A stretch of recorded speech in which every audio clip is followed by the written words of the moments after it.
Hey everyone, welcome back to our channel. If you're new here, please subscribe. I'd really love that. If you're returning, how you doing?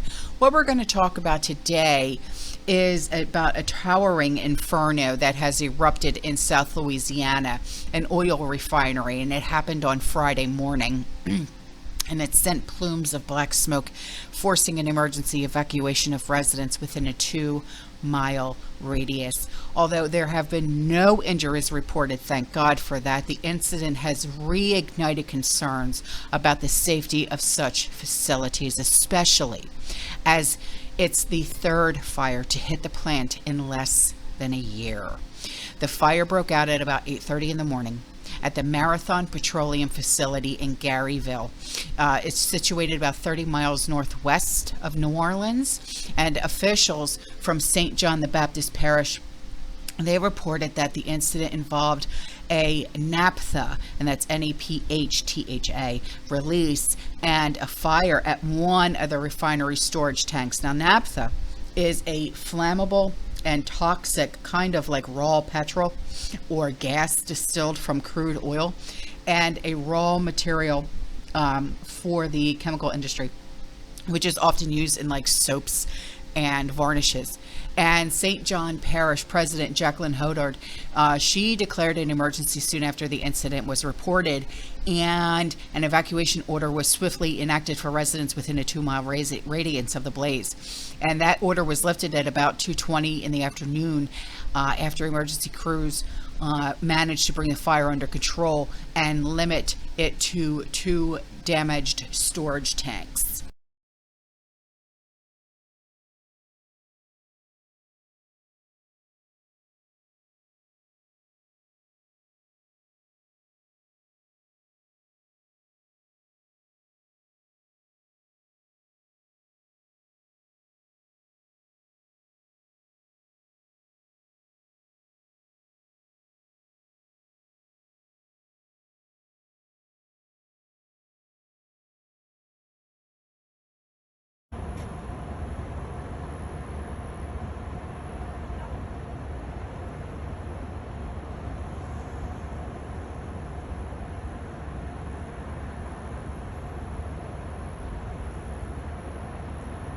Diesel futures surged to a 7-month high in New York after Marathon Petroleum Corp said it was shutting down the third largest U.S. oil refinery following a blaze at a storage tank.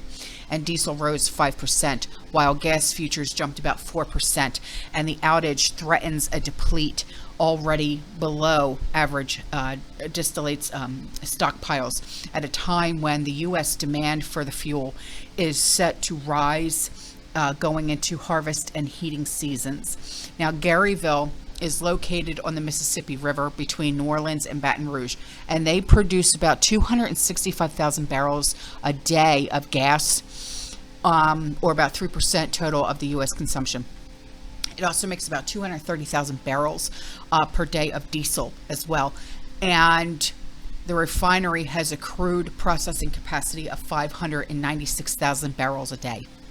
So the Louisiana Department of Environmental Quality is conducting monitoring in the community adjacent to the site, and all the readings are non-detect. Yeah. So the Environment Protection Agency said it has deployed a federal coordinator to the site to oversee the response and provide technical support to including also emergency response air monitoring in downwind communities. And a firefighter is being evaluated for heat stress, and 2 storage tanks have been damaged. And this is all according to a Marathon spokesperson. So this was actually brought to my attention by a community member. I'm not sure if they live in this area or not, but they brought this to my attention, and I did a little bit of research on it, and this is what I found. Okay, so I hope that this explains a little bit more on what happened. All right, so that's all for this video, guys. Okay, I hope this explains more, and you guys stay safe, you stay positive, you keep prepping, and as always, fear less. Okay, ciao.